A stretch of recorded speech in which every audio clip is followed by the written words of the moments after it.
Hello students, welcome to this very first lecture on black body radiation. Uh, Actually, this is your very first lecture in your third semester for the physics papers 2. Before going to discuss the actual topic of black body radiation, I would like to show you uh, these are the two papers for your third semester.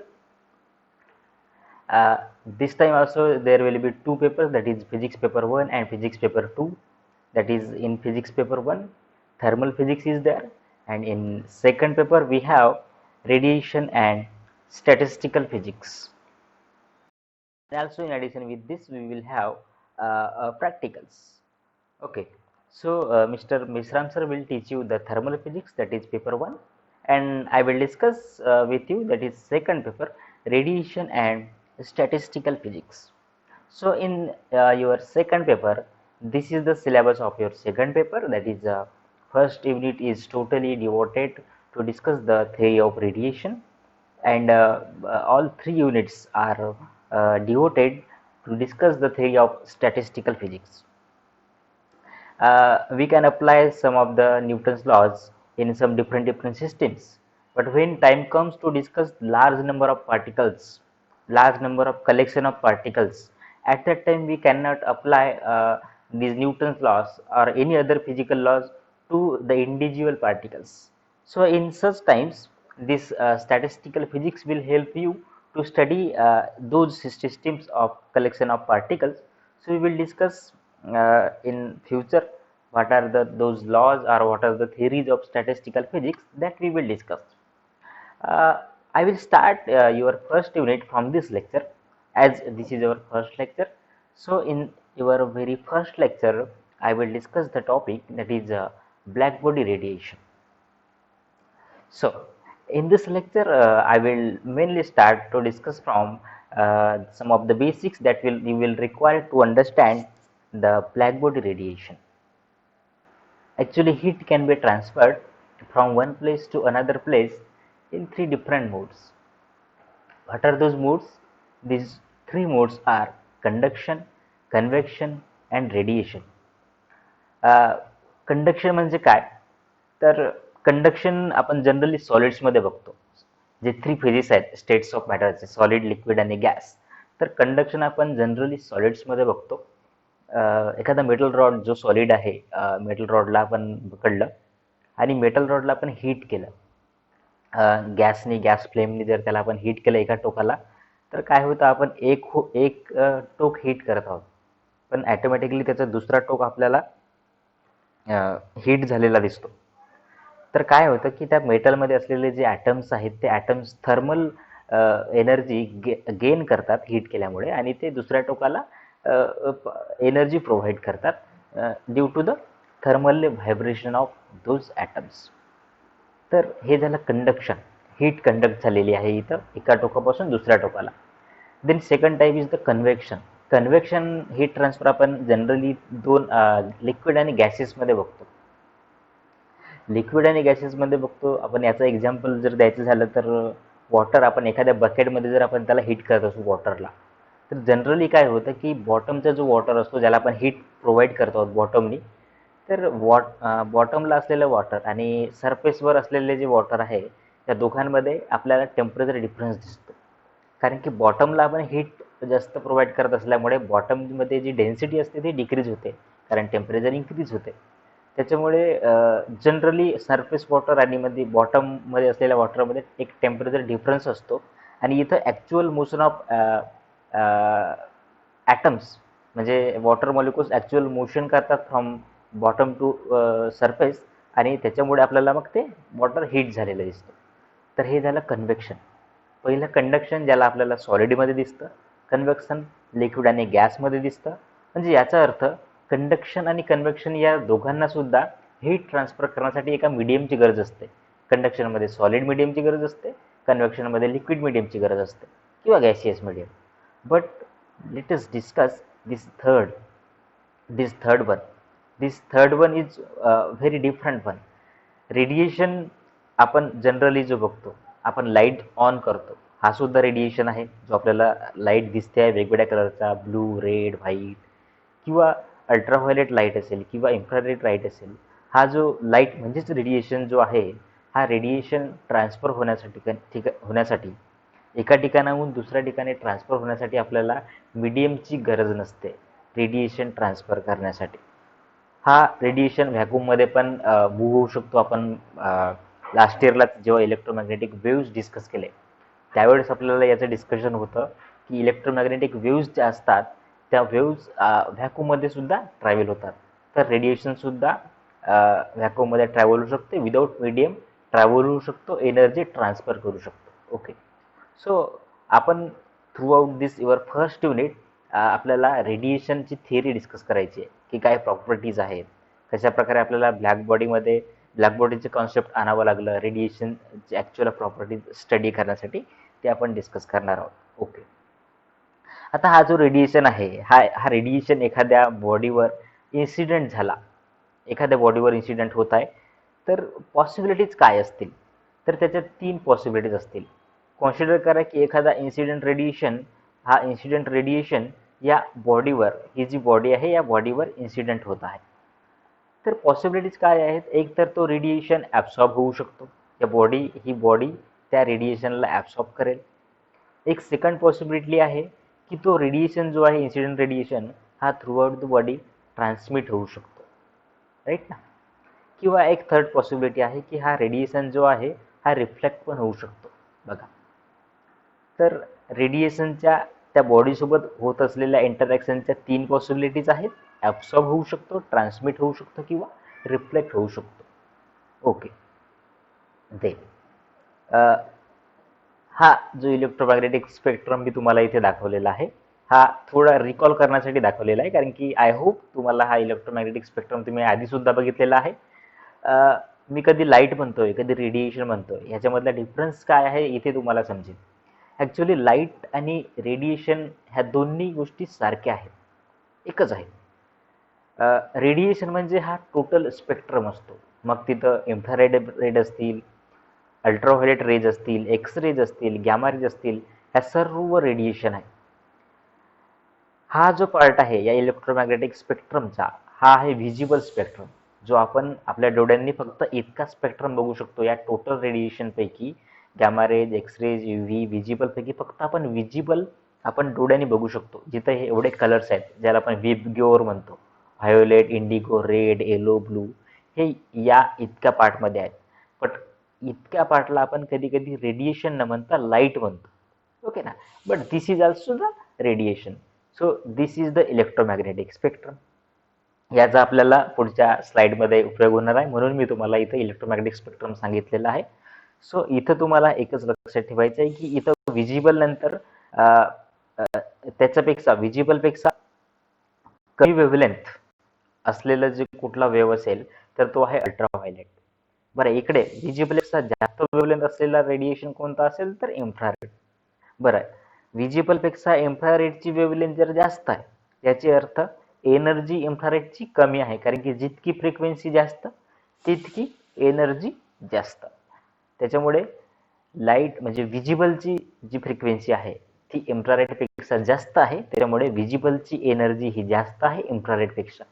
मग व्हिजिबलपेक्षा energy कोणाची जास्त आहे तर ultraviolet, X rays, gamma rays या तीनही बँड्सची जी energy आहे ती व्हिजिबलपेक्षा जास्त आहे, कारण यांची वेव्हलेंथ कमी आहे म्हणजेच फ्रिक्वेन्सी जास्त आहे. तर इकडे आपण बघितलं तर या डायरेक्शनने आपल्याला एनर्जी इन्क्रीज होताना दिसेल किंवा फ्रिक्वेन्सी इन्क्रीज होताना दिसेल आपल्याला. आणि या डायरेक्शनने आपण इकडे गेलो तर आपल्याला वेव्हलेंथ ही इन्क्रीज होताना दिसेल आणि एनर्जी डिक्रीज होताना दिसेल आपल्याला. Okay, so this is electromagnetic spectrum where visible, ultraviolet, infrared, these are the spectrums available for the radiation. Now, second thing, actually आपण ब्लॅक बॉडी स्टडी करण्यासाठी त्याआधी एक कॉन्सेप्ट बघूयात. कन्सिडर करा की आधी आपल्याला एक इन्कॅन्डेशन बल्ब यायचा सुरुवातीला. आता हे आपण जे व्हाईट LED बल्ब जे बघत आहोत, या अगोदर एक मोठा या टाईपचा फिलामेंट असलेला एक बल्ब यायचा. त्या बल्बला आपण ऑन केलं की लगेच आपल्याला ते फिलामेंट अशा प्रकारे येलोइश दिसायला लागायची. ओके ना. तर ती काय व्हायची ॲक्च्युली, ती जी फिलामेंट होती इन्कॅन्डेसेंट, ती टंगस्टन फिलामेंट जी होती ती ॲक्च्युली हीट व्हायची आणि हीट झाल्यामुळे ती अशा प्रकारचा कलर इमिट करायची. बघा, हीट व्हायची याचा अर्थ त्या फिलामेंटचा टेम्परेचर इन्क्रीज व्हायचं आणि जसा जसा टेम्परेचर इन्क्रीज व्हायचा तसं तसं आपल्याला ही ब्राईटर दिसायची. So what is the meaning of this? Actually any object can emit and absorb electromagnetic radiation which we call thermal radiation. What is thermal radiation? मी सांगतो. आता आपण इथं म्हटलंय की इन्सिडेंट रेडिएशन एखाद्या बॉडीवर इन्सिडेंट झाल्यानंतर ॲब्सॉर्प्शन होऊ शकतो, ट्रान्समिशन होऊ शकते किंवा रिफ्लेक्शन होऊ शकते. कॉन्सिडर करा की ही बॉडी या रेडिएशनला ॲब्सॉर्ब करत आहे. So if this body is absorbing this radiation, it means it is gaining some energy. He body काहीतरी एनर्जी गेन करत आहे. एनर्जी गेन काय करताय तर याचे या रेडिएशनमुळे काय होईल तर या बॉडीचे टेम्परेचर इन्क्रीज व्हायला सुरुवात होईल. एक सिच्युएशन अशी येईल की ही बॉडी टेम्परेचर तेव्हापर्यंत सस्टेन करेल, तेव्हापर्यंत या बॉडीचा टेम्परेचर वाढेल जेवढा टेम्परेचर हा सराउंडिंगचा आहे. एकदा का या बॉडीचा टेम्परेचर सराउंडिंगपेक्षा जास्त झाला तर ही बॉडीसुद्धा स्वतः एक सर्टन टाईपचा रेडिएशन इमिट करायला सुरुवात करेल, स्वतः ही बॉडी. आणि तो इमिट झालेला जो रेडिएशन आहे त्या रेडिएशनला आपण म्हणतो थर्मल रेडिएशन. आणि हीच बॉडी नाही, कुठल्याही प्रकारची बॉडी कुठल्या ना कुठल्या प्रकारचा रेडिएशन इमिट करतो. मग तो व्हिजिबल असेल, इन्फ्रारेड असेल, मग त्याची खूप त्या बॉडीचं टेम्परेचर खूप कमी असेल तरी पण ते कुठलं इवन इन्फ्रारेड सुद्धा इमिट करू शकतो. म्हणजे कमीत कमी एनर्जीचं रेडिएशन तर इमिट करेल पण ती बॉडी इमिट करेल. मग ती कुठलीच बॉडी असो, मग ती डस्टर असेल, एखादा हीट झालेला मटेरियल असेल, कुठलं ना कुठलं आता इमिट करू शकतो. ओके, तर अशा प्रकारे आपण या फिलामेंटला हीट केले त्याच्यामुळे हे येल्लोइश कलर आपल्याला इमिट होताना दिसते. याचा अर्थ काय की टेम्परेचर वाढत आहे आणि रेडिएशन इमिट होत आहे. It means that there is correlation between distribution of frequency of electromagnetic radiation, म्हणजे जो इमिट होत होता तो, and temperature T. At different temperature the wavelength spectrum is different. याचा अर्थ सांगतोय. But before that, this spectral distribution of energy in radiation depends is only on the temperature. What is the meaning of this? बरं, एक पुन्हा example सांगतो आहे. याला आपण हिट केलं तर आपल्याला अशा कलरचं मिळत आहे. पुन्हा एक एक्झाम्पल सांगतोय. आपण जो लोहार असतो, जो लोखंडाला गरम करतो आणि वेगवेगळ्या वस्तू तो बनवतो, तर लोहारकडे आपण जनरली बघतो जेव्हा तो लोखंड गरम करतो तर गरम करत असताना त्या मेटलचा जो कलर असतो तो आपल्याला सुरुवातीला रेड कलरचा दिसायला लागतो, डल रेड दिसतो, नंतर तो एकदम ब्राईट रेड दिसायला लागतो. पुन्हा लोहारांनी त्याला गरम केलं तर तो मेटल आपल्याला थोडा येल्लोइश दिसायला लागतो. पुन्हा त्याला आपण गरम केलं तर तो ब्लू दिसायला लागतो आणि हळूहळू आपण त्याला पुन्हा हीट केलं तर तो आपल्याला थोडा व्हाईटिश किंवा व्हाईट कलरचा दिसायला लागतो. याचा अर्थ काय? आधी हीट केलं, आधी रेड होता, नंतर पुन्हा हीट केलं, म्हणजेच हीट केलं म्हणजे काय, त्या मेटलचा टेम्परेचर इन्क्रीज केला आपण. म्हणजे जसा जसा आपण टेम्परेचर इन्क्रीज करतो तसा तसा त्या बॉडीमधून किंवा त्या मेटलमधून इमिट होणारा जो कलर आहे तो चेंज होत होता. सो आणि तो कशामुळे चेंज होता? फक्त आणि फक्त टेम्परेचरमुळे. That is why spectral distribution of energy in radiation depends only on temperature. फक्त टेम्परेचरमुळे तो कलर चेंज होत होता, बाकी कुठल्याही प्रकारचा. याचा अर्थ असा होतो की तुम्ही फक्त मेटलला हीट केलं तर ती बॉडी फक्त रेड, येलो, ब्लू असं इमिट करेल का? नाही. Instead of taking metal rod you can take any other body. It will emit the same colour at the same temperature. म्हणजे कॉन्सिडर करा की त्या लोहाराने मेटल गरम करत असताना 1000 केल्विनवर जर तो मेटल रेड कलर इमिट करत असेल, पुन्हा त्या लोहाराने 1000 केल्विनवरून त्याचा टेम्परेचर 2000 केल्विन केलं त्या मेटलचं, पुन्हा हीट केलं तर आता तो रेडवरून येल्लो कलर इमिट करत होता.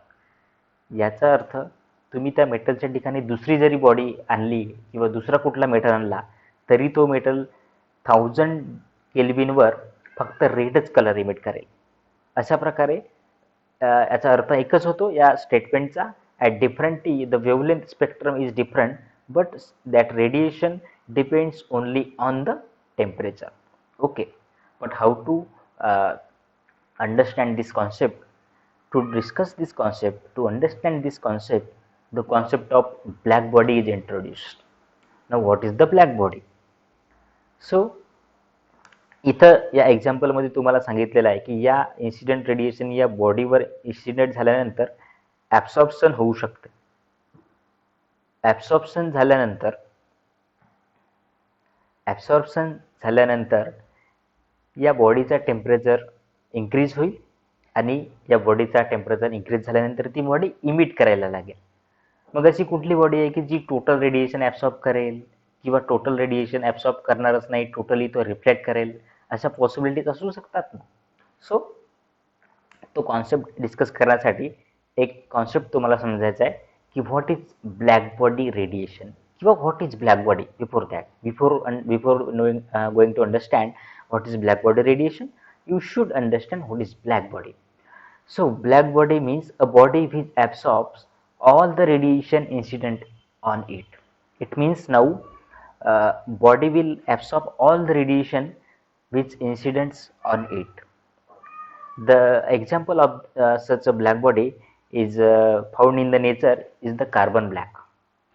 बरं, एखादी बॉडी किंवा एखादी शर्ट आपण ब्लॅक कलरची वापरतोय ती आपल्याला ब्लॅक का बरं दिसत आहे? कारण ती त्याच्यावर होणारा जो रेडिएशन आहे तो ऑलमोस्ट ऑल द रेडिएशन ती शर्ट ॲब्सॉर्ब करत आहे. ब्लॅक जो कलर आहे तो most of the colour absorb करत आहे, त्याच्यामुळे ती आपल्याला ब्लॅक अपिअर होत आहे कारण की ते रेडिएशन पूर्ण ॲब्सॉर्ब करत आहे. ॲक्च्युली व्हिजनचं कसं आहे की आपल्याला एखादा डस्टर हा येलो कलरचं दिसत आहे. का बरं? कारण की त्या डस्टरचा कलर जो येलो आहे तो फक्त येलो कलर आपल्याकडे रिफ्लेक्ट होत आहे, म्हणून ती आपल्याला येलो दिसत आहे तो डस्टर. एखाद्याने शर्ट आपल्याला रेड कलरची घातली, त्या शर्टवरून रेड कलर रिफ्लेक्ट होत असल्यामुळे आपल्याला ती शर्ट रेड दिसत आहे. पण ब्लॅक तर सर्व कलर रिफ्लेक्ट करत नाही आहे, तो ॲब्सॉर्ब करत आहे, त्याच्यामुळे ती आपल्याला शर्ट ब्लॅक दिसत आहे. Black is not the colour, black is the absence of color. It is actually absorbing all the color. That is why it is black. So this is the definition of a black body, a body which absorbs all the radiation incident on it. Now, what will happen when it is absorbing all the radiation? What will happen? The temperature of that body will increase after some time because it is gaining the energy. सर्व radiation जर absorb करत असेल तर काही वेळानंतर त्या बॉडीचा temperature हा इन्क्रीज होईल. आणि मी काय म्हटलं आहे, एकदा का सराउंडिंगपेक्षा त्या बॉडीचा टेम्परेचर इन्क्रीज झाला तर ती बॉडी स्वतः एका सर्टन टाईपचं रेडिएशन इमिट करायला सुरुवात करते which contains all types of wavelengths. तशा बॉडीला, अशी बॉडी ज्या बॉडीमधून, त्या ब्लॅक बॉडीमधून रेडिएशन इमिट होत आहे त्या रेडिएशनला म्हणतात black body radiation. So just remember, a body which absorbs all the radiation incidents on it, and a radiation emitted by such a black body is called black body radiation. According to Kirchhoff law, one law is there, Kirchhoff law. According to Kirchhoff, all the absorbers are good emitters also. So you can see here, this black body is absorbing all the radiation, but at the same time when its temperature increases, it is also emitting some radiation. So all the absorbers are also the emitters. Now let us discuss some of the properties of black body radiation. A black body is a theoretical object that absorbs 100%. Now one question is there, मग नेचरमध्ये अशी body available आहे का जी 100% radiation absorb करते? म्हणजे आपण एखाद्या बॉडीवर white light incident केलं तर तो टोटली व्हाईट लाईट ॲब्सॉर्ब करणारी एखादी बॉडी आहे का? No, it is not possible. नेचरमध्ये फक्त कार्बन ब्लॅक आणि प्लॅटिनम ब्लॅक अशा दोनच एलिमेंट्स प्रेझेंट आहेत सध्या, जे अबाउट 85% ऑफ लाईट इन्सिडेंट होणारा ॲब्सॉर्ब करतात त्या बॉडीवर, about 85 or 90%. But totally 100% absorb करणारी बॉडी नेचरमध्ये अजूनही नाही आहे, जिला आपण ब्लॅक बॉडी म्हणू शकू किंवा परफेक्टली ब्लॅक बॉडी म्हणू शकू. बरं, परफेक्टली ब्लॅक बॉडी कुणाला म्हणू? जी 100% रेडिएशन ॲब्सॉर्ब करेल. ती बॉडी 100% रेडिएशन जर ॲब्सॉर्ब करत असेल त्याच्यावर इन्सिडेंट होणारा, त्याला आपण परफेक्टली ब्लॅक बॉडी म्हणू. Okay, a body is a theoretical object, right? And it reflects no radiation and appears perfectly black. Ha, this is the concept. Just now I have told you, when any body absorbs 100% of radiation incidence on it, and it is not reflecting any type of radiation, so it will appears perfectly black. Okay. Second, at a particular temperature the black body would emit the maximum amount of energy possible for that temperature, right? After increasing the temperature of that body will start to emit certain type of radiation, which we call it black body radiation. And at different temperatures it will emit some different type of color radiation. Now, black body radiation does not depend on the type of object emitting it.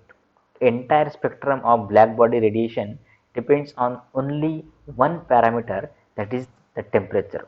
Just before we have discussed, whatever the type of radiation any body emitting, that is totally depends on the temperature. मग red colour 1000 degree centigrade किंवा 1000 केल्विनवर जर emit होत असेल red colour, तर दुसरी कुठलीही body आणा तुम्ही, मेटलच्या ठिकाणी चॉक आणा, मेटलच्या ठिकाणी टेबल आणा, कुठलंही त्या टेबलला तुम्ही जर 1000 केल्विनवर हिट केलं तर तो आपल्याला रेडच दिसेल. फक्त टेम्परेचर आणि कलरचं कॉम्बिनेशन जे आहे ते आपल्याला कॉन्स्टंट दिसेल प्रत्येक बॉडीमध्ये. So this is the concept of black body, a body which absorbs all the radiation incidents on it. Now one more question: can it is possible to construct such a body which absorbs maximum of radiation incidence on it? Can we construct it? म्हणजे ही जी 100% absorb करणारी जी black body आहे, जिला आपण black body म्हणतो, अशी आपण construct करू शकतो का? So yes, we can construct it. मी आत्ताच म्हटलं आहे, नेचरमध्ये कार्बन ब्लॅक नावाचा एक एलिमेंट आहे जो 85 to 95% ॲब्सॉर्ब करतो रेडिएशन, त्याच्यावर इन्सिडेंट होणारा. सो आपण काही करूयात, एक कॅव्हिटी घेऊयात, अशी एक सर्क्युलर स्पेरिकल हॉलो कॅव्हिटी घेऊयात, आणि या कॅव्हिटीच्या इनसाइड जो सरफेस आहे, या इनसाइड सरफेसवर त्या कार्बन ब्लॅकनी पॉलिश करूया. बरं, कार्बन ब्लॅकनी पॉलिश केल्यानंतर इथं एक असं कोन आपण ठेवूयात इनसाइड द बॉडी, आणि त्या स्फेअरच्या एका साईडला एक छोटंसं होल ठेवूयात, जिथून आपल्याला इन्सिडेंट रेडिएशन एंटर करायचं आहे. ठीक आहे. So when we allow the incident radiation through the hole, it will come and it will reflect at this cone. After reflecting at this cone, it will go towards this direction. But मी आत्ताच काय म्हटलंय की या inner सरफेसला आपण कशाने polish केलाय? Carbon ब्लॅकनी polish केलाय. Carbon ब्लॅकचं काम काय आहे की तो 85 to 90% रेडिएशन ॲब्सॉर्ब करतो त्याच्यावर इन्सिडेंट होणारा.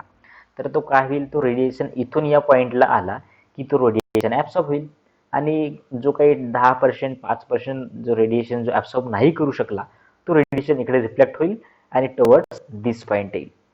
पुन्हा इथं कार्बन ब्लॅक असल्यामुळे तो रेडिएशन इथं ॲब्सॉर्ब होईल आणि उरलेलं रेडिएशन रिफ्लेक्ट होऊन या डायरेक्शनला जाईल. अशा प्रकारे मल्टिपल रिफ्लेक्शन्स होऊन तो ॲटोमॅटिकली टोटली रेडिएशन ॲब्सॉर्ब होईल. So this is nearly close approximation to the black body. So we can construct such type of black body.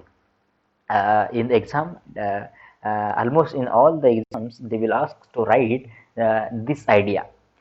They will ask you to write the idea of black body in practice, so you should draw this diagram and you should discuss this. Okay, next thing, some of the useful definitions are there that I will discuss. What is total energy density? Now we are dealing with the concept of how much energy is emitting from the body, किती प्रमाणात energy emit होत आहे. So what is total energy density? Total energy density is the radiant energy or thermal radiation per unit volume around that point for all wavelength taken together. Okay, and it is denoted as U. Thermal radiation म्हणजे काय? कुठल्याही बॉडीमधून emit होणारा जो radiation आहे, जी emit होणारी energy आहे, त्याला आपण म्हणतो thermal radiation. Then next is what is spectral energy density. Actually meaning of total energy density is nothing but the thermal radiation emitted per unit volume around that point, but for all the wavelengths, whatever type of energy it is emitting, we are just going to calculate it and we are saying that it is its total energy density. But what is spectral energy density? Spectral energy density is the radiant energy or thermal radiation per unit volume per unit range of wavelength. We will select a particular wavelength and we are going to calculate the energy at this wavelength. So here we are not taking all together, we are particular wavelength we are going to calculate energy density. We call it spectral energy density and it is denoted as u lambda. Now these are the two definitions that are more important.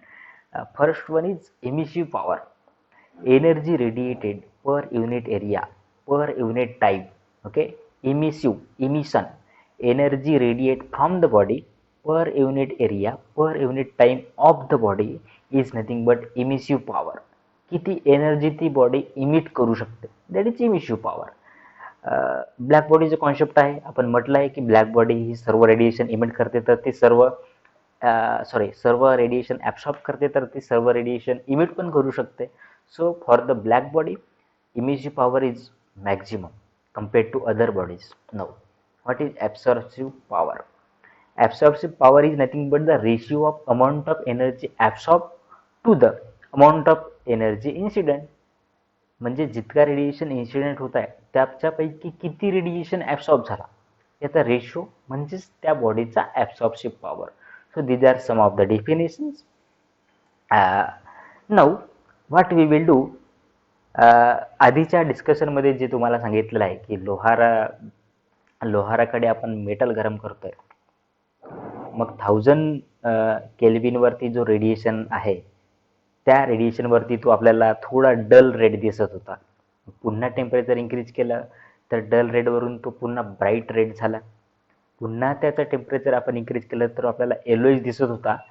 पुन्हा आपल्याला येलोइशवरून त्याचा temperature increase केल्यानंतर तो आपल्याला blue दिसत होता. तर आपण काय करूयात, त्याचा ग्राफ प्लॉट करूयात. आपण वेवलेंथ म्हणजे जो कलर आपल्याला दिसत होता रेड येल्लो, तो कलर म्हणजेच त्याची वेवलेंथ, रेडची 400 वगैरे जे काही नॅनोमीटर आहे ती वेवलेंथ आपण या ॲक्सिसवर घेऊया. आणि एनर्जी जी स्पेक्ट्रल पॉवर जे इमिट होत आहे ती आपण या वाय ॲक्सिसवर घेऊयात. किती एनर्जी इमिट होत आहे त्या रेडवर. ओके, तर कॉन्सिडर करा की त्या बॉडीमधून जो रेड कलर इमिट होत आहे त्याचा ग्राफ आपल्याला या प्रकारे मिळालेला आहे. हा जो आहे हा ग्राफ आहे आणि इथं ही जी व्हॅल्यू आहे it is nothing but lambda max. म्हणजे सपोज आपण कॉन्सिडर करूयात की आपल्याला डल रेड दिसत आहे 1000 डिग्री सेंटीग्रेडवर. तर 1000 डिग्री सेंटीग्रेडवर आपण त्या मेटलला हिट केल्यानंतर आपल्याला असा ग्राफ मिळाला आणि 1000 डिग्री सेंटीग्रेडवर आपल्याला मॅक्झिमम वेवलेंथचा जो कलर मिळालेला आहे तो आहे डल रेड. मग आपण काय करूयात, आता 1000 डिग्रीवरून त्याचं टेम्परेचर 2000 डिग्रीवर करूयात आपण. तर आपल्याला आता तो ग्राफ मिळालेला आहे अशा प्रकारे. म्हणजे मॅक्झिमम लॅम्बडा मॅक्स जी व्हॅल्यू आहे ती आपल्याला आता मिळाली 0.7. ओके, सो 0.7 आधीच्या ग्राफमध्ये आपल्याला मिळाली होती 0.9. आता लॅम्बडा मॅक्स झालेली आहे डिक्रीज. आणि आधीच्या ग्राफमध्ये तो थोडा डल रेड होता, आता आपल्याला तो ब्राईटर रेड दिसत आहे या कलरमध्ये. हा टोटल विजिबल स्पेक्ट्रम आहे. आता पुन्हा सेकंड म्हणजे 2000 वरून आपण त्याला 3000 वर घेऊयात. थर्ड रीडिंग आपण जेव्हा घेतोय तेव्हा आपल्याला ग्राफ असा मिळतो आहे आणि तो जो कलर आहे त्याचा आता रेडवरून तो येल्लोइश दिसत आहे. आणि लॅम्बडा मॅक्सची जी व्हॅल्यू आहे या ॲक्सिसवर आपण जी लॅम्बडा घेतलेला वेवलेंथ ती आता 0.7 वरून 0.5 वर आलेली आहे. पुन्हा जर आपण टेम्परेचर इन्क्रीज केला तर आपल्याला चौथ्या वेळेस आपल्याला अशा प्रकारे ग्राफ मिळालेला आहे. पुन्हा त्याचा कलर थोडा ब्लू झालेला आहे आणि लॅम्बडा मॅक्ससुद्धा आता 0.5 वरून 0.4 झालेली आहे. त्याचा ओव्हरऑल जर आपण ग्राफ काढला वेगवेगळ्या टेम्परेचरवर तर आपल्याला तो ग्राफ अशा प्रकारे मिळत आहे. इथं टेम्परेचर थोडा डिफरंट लिहिलेला आहे. या कॉन्सिडर करा की आधी 3000 नंतर 4000 वर रेड दिसत आहे, नंतर 5000 वर थोडा येल्लोइश दिसत आहे, नंतर 6000 वर ब्लूइश दिसत आहे. तर हा जो ग्राफ मिळत आहे विथ रिस्पेक्ट टू टेम्परेचर आपल्याला मिळत आहे. इथं आपण काय ऑब्झर्व केलं तर एक पहिला ऑब्झर्वेशन जो आहे तो आहे as we increase the temperature the more energy is emitted and shorter the wavelength. Okay ना. इट मीन्स जसं जसं आपण टेम्परेचर इन्क्रीज करत आहोत तसं तसं ही जी एनर्जी आहे ती इन्क्रीज होत आहे. म्हणजे एनर्जी ऑफ इमिशन तो लॅम्बडा मॅक्स जो आहे तो डिक्रीज होत आहे. आधी 0.7 होता, नंतर 0.7 नंतर 0.5 झालं, नंतर 0.4 आणि नंतर 0.3 वगैरे. तर अशा प्रकारे त्याचे ऑब्झर्वेशन्स जे आहेत हीट करताना ते आपल्याला काय मिळाले की as we increase the temperature the energy emitted is increases but at shorter wavelengths. Wavelength is decreasing and indirectly we can call it whatever we are getting that lambda max that is corresponding to emission power is inversely proportional to the temperature. Because we are increasing the temperature, lambda max was going to decrease, so lambda max is inversely proportional to the temperature. So this is enough for this lecture. I will discuss in the next lecture why we are getting this type of graph, why we are getting such type of different colors at different temperatures. So thank you so much.